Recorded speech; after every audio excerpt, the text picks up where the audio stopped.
معزز سامعین، آج جس کتاب کی ریکارڈنگ آپ کی سماعتوں کی نظر ہے اس کا عنوان کھڑکی ہے۔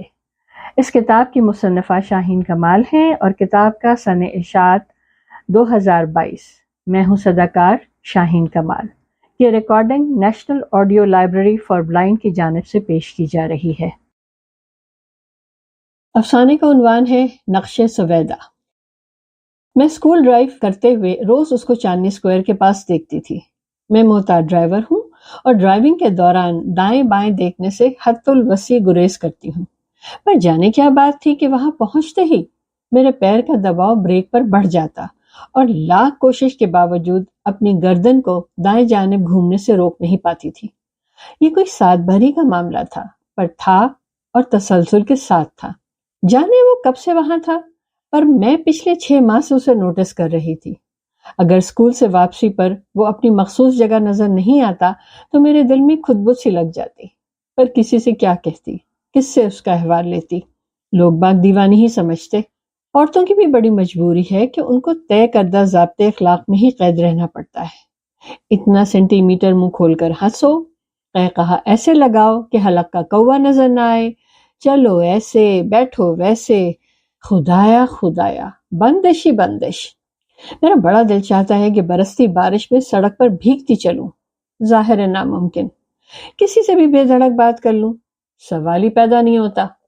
معاشرے کی اس قدر جکڑ بندیاں ہیں کہ کبھی کبھی تو اپنا آپ بالکل محبوس پرندے جیسا محسوس ہوتا ہے۔ خیر، مجھے تو مردوں پہ بھی ترس آتا ہے۔ اب بھلا یہ کیا بات ہوئی کہ مرد کو رونا نہیں چاہیے؟ بکواس! بھئی رونے کا دل چاہے تو زور شور سے رو، چیخنے کا دل کرے تو چیخو۔ جذبات کے اظہار کے لیے مرد اور عورت کا مروجہ طریقہ کار کیوں؟ اس دنیا کی بہت سی باتیں میرے سمجھ سے باہر ہیں، سو یہ بھی صحیح۔ میں کون سا افلاطون زماں ہوں۔ آج کل ہوتا گیا اور دن ہوا ہوتے گئے۔ پھر سردیاں آ گئیں۔ کراچی میں کیا ہی سردی، مانگے تانگے کی کل مل ملا کر 2 ہفتے کی سردیاں ہوتی ہیں، لیکن کھلے آسمان تلے وہ بھی برچھی بن کر لگتی ہے۔ اگلے دن اسکول سے واپسی پر میں نے صدر سے درمیانے درجے کا ایک لحاف خریدا۔ اس رات کھانے میں شلغم گوشت پکایا تھا، روٹی بیلتے ہوئے 4 اضافی روٹیاں بھی سیک لیں اور ڈسپوزیبل برتن میں اس کے لیے کھانا نکال لیا۔ صبح اسکول کے لیے قدرے جلدی نکل گئی اور چلتے چلتے ایک پانی کی بوتل رکھنا نہیں بھولی۔ چاندنی اسکوائر پر گاڑی دائیں ہاتھ کو اندر موڑ لی اور اس سے قدرے فاصلے پر گاڑی روک کر بمشکل تمام سامان اتارا۔ اب مسئلہ یہ تھا کہ اس کے ارد گرد کتوں کا مجمع تھا۔ مجھے کتوں سے تو ڈر نہیں لگتا، پر سب آوارہ اور جنگلی کتے تھے اور پیٹ میں 14 انجیکشن کے خیال سے میری جان جاتی ہے۔ سست روی سے اللہ پیر کرتی ہوئی آگے بڑھی۔ اللہ تعالیٰ نے شاید ہم انسانوں سے زیادہ جانوروں کو مردم شناس بنا دیا ہے۔ کسی نے بھونکنا تو درکنار چوں بھی نہ کی، بلکہ ایک آدھ تو دم بھی ہلانے لگے۔ جب میں نے سامان اس کے پیروں کے پاس رکھا تو اس نے چونک کر سر اٹھایا۔ اچھے لباس اور حلیے میں ہوتا تو خوش شکل گردانا جاتا، پر الجھے بالوں، بے ترتیب داڑھی اور کیچڑ بھری آنکھوں نے اسے دیکھنے جوگے کب چھوڑا تھا۔ صحیح عمر کا اندازہ تو مشکل ہے، پر 40-42 سے اوپر ہی ہوگا۔ میں سامان رکھ کر پلٹنے لگی تو کہنے لگا، کیوں بی بی، یہ مایا جال کیوں چھوڑے جا رہی ہو؟ میرے اور میرے خاندان کے لیے یہ گدڑی ہی کافی ہے۔ میں تو ششدر رہ گئی۔ صاف اردو میں اس قدر بلیغ بات؟ مجھ پر حیرت کا شدید غلبہ تھا اور میں بس اتنا ہی کہہ سکی کہ نہیں، رکھ لیجئے، سردی بڑھ رہی ہے۔ اس شخص کے متعلق میرا تجسس اور بڑھ گیا تھا۔ یہ کون ہے؟ منگتا تو نہیں لگتا؟ پھر کون ہے اور ان حالوں میں کیوں؟ میرا معمول تھا کہ مہینے میں ایک آدھ دفعہ رک کر اسے کچھ نہ کچھ ضرور دیتی۔ 2 جوڑے بھی دیے اور اب وہ قدرے بہتر حالت میں نظر آتا تھا، پر نہ کچھ منہ سے پھوٹتا اور نہ ہی سر سے کھیلتا۔ میرے لیے یہ بھی غنیمت تھا کہ ناک منہ چڑھائے بغیر سامان قبول کر لیتا ہے۔ البتہ میری کتا اسکواڈ سے خوب دوستی ہو گئی تھی۔ وہ سب کے سب میری گاڑی دیکھتے ہی دم ہلاتے ہوئے جمع ہو جاتے تھے، سو ان کی ناز برداری واجب ٹھہری۔ لہٰذا ان کے لیے میں ایک دن پہلے ہی مرغی والے سے کلیجی اور پوٹے لے لیا کرتی تھی۔ وہ شخص ابھی تک اس قدر پراسرار تھا کہ میں اس کا نام بھی نہیں جانتی تھی۔ یہ خاموش تعلق تقریباً 4-5 مہینے چلا۔ میری کتوں سے تو دوستی ہو گئی، مگر اس سے معاملہ ہنوز سلام تک ہی رہا، کلام تک نہ پہنچا۔ اس کے کتوں کے گروپ میں اس کا چہیتا کتا کالا اور سفید تھا۔ اسے وہ موتی کہہ کر بلاتا تھا۔ اب موتی بھی میرے پاس آنے لگا تھا اور یہ بات اسے واضح طور پر ناگوار تھی۔ ایک دن اس نے تنگ آ کر مجھ سے پوچھ ہی لیا، کہ آپ چاہتی کیا ہیں؟ میں نے کہا کچھ بھی نہیں، بس انسانی ہمدردی کے ناطے۔ کہنے لگا بیوی میں نے اپنی زندگی سے سمجھوتا کر لیا ہے، انسانوں کی جدائی بہت ستاتی ہے، اس لیے میں انسانوں سے بھاگتا ہوں۔ آخر ایسا کیا ہوا ہے آپ کے ساتھ؟ تو آپ جانے بغیر نہیں مانیں گی۔ میں نے کہا اگر آپ کو بتانے سے تکلیف ہوتی ہے تو بالکل مت بتائیں، میرا مقصد آپ کو تکلیف میں مبتلا کرنا نہیں۔ کہنے لگا میں تقریباً 6 سالوں سے اس شہر میں آوارہ پھر رہا ہوں، کبھی کسی نے نہیں پوچھا تو آپ ہی کیوں؟ میں نے کہا اگر آپ اکیلے ہوتے تو شاید میں بھی توجہ دیے بغیر ہی گزر جاتی، مگر آپ کے ساتھ کتوں کا غول اور ان کے ساتھ آپ کی شفیق برتاؤ نے مجھے آپ کے بارے میں تجسس میں مبتلا کر دیا ہے۔ اس دور ناپرساں میں جب کوئی انسانوں کو نہیں پوچھتا تو آپ اللہ تعالیٰ کی اس بے زبان اور راندہ درگاہ مخلوق پر اس قدر مہربان کیوں ہیں؟ اچھا تو اس مہربانی کے پیچھے یہ تجسس تھا، اس نے خاصے کٹیلے انداز میں کہا۔ میں خاموش رہی کہ حقیقت یہی تھی۔ اس کی تلخ نوائی کے باوجود میرے مہینے کا ایک پھیرا جاری رہا۔ ابھی کی حالیہ ملاقات پر اس نے پوچھا آج آپ کے پاس وقت ہے؟ میں نے کہا آج کے لیے معذرت کہ رات کے کھانے پر وسیم نے اپنے کچھ دوستوں کو مدعو کیا ہے۔ میں نے کہا اگر میں سنیچر کو دن کے 11 بجے آ جاؤں تو ٹھیک رہے گا؟ کہنے لگا میرے پاس وقت کے علاوہ ہے ہی کیا، شوق سے آ جائیں۔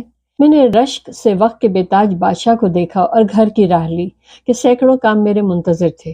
گو کہ دعوت کا 3/4 کام میں کل ہی نپٹا چکی تھی، پھر بھی عید کی خریداری کی طرح دعوت میں بھی آخر تک کئی کام نکل ہی آتے ہیں۔ وسیم میرے پیارے میاں کی ساری ادائیں نہایت دل نواز، ماں سوائے اس عادت تنگ کے کہ پیش کی اطلاع اور مشورے کے بغیر دوستوں کی دعوت، اور وہ بھی ویک ڈیز میں۔ خیر اب میں نے بھی اس کا توڑ دریافت کر لیا ہے، کچھ نہ کچھ پہلے ہی سے بنا کر یا میرینیٹ کر کے فریزر کا پیٹ بھرتی رہتی ہوں۔ اسے کہتے ہیں تم چلو ڈالے ڈال، ہم چلیں پاتے پات۔ مزے کی بات کہ اپنی اس چالاکی سے میاں کے دل پر اپنے سگڑاپے کا روب بھی جما لیا ہے۔ میں اپنے اجنبی دوست کی داستان حیات جاننے کی بہت متمنی تھی، اسی چلتے بہت ایکسائٹڈ بھی۔ سنیچر کو ناشتے کے دوران میں نے مختصراً وسیم کو اس کے بارے میں بتایا۔ وسیم کا فوری رد عمل تھا تمہارا دماغ تو نہیں خراب ہو گیا ہے؟ یہ کیا کرتی پھر رہی ہو؟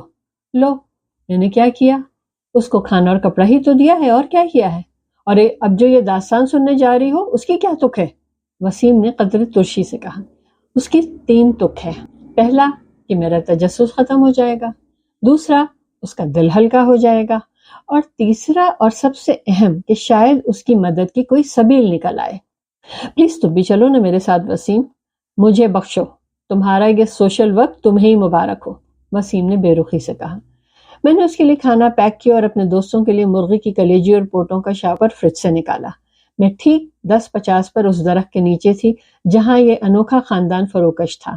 کتوں نے میرا پرجوش استقبال کیا، ان سے نپٹ کر میں اس تک پہنچی اور آج پہلی بار اس نے سلام میں پہل کی۔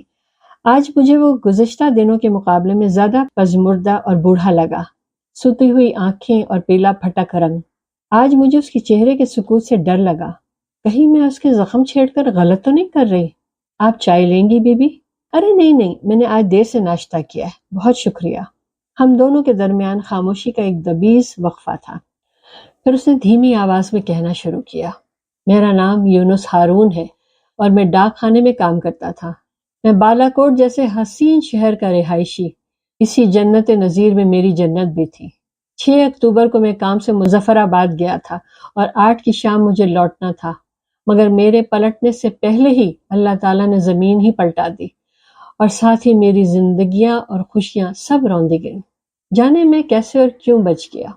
زلزلے کی شدت تو مظفر آباد میں بھی شدید تھی، وہ بہتر جانتا ہے کہ اس نے مجھے کیوں زندہ رکھا۔ میرے پاس چناؤ کا اختیار ہوتا تو میں کبھی بھی زندگی کا انتخاب نہ کرتا۔ میں لڑکتا لڑکھڑاتا 4-5 دن بعد بالا کوٹ پہنچا۔ وہاں سب ملیا میٹ ہو چکا تھا۔ میں تو اپنا اور اپنے عزیزوں کے گھر بھی شناخت نہیں کر سکا۔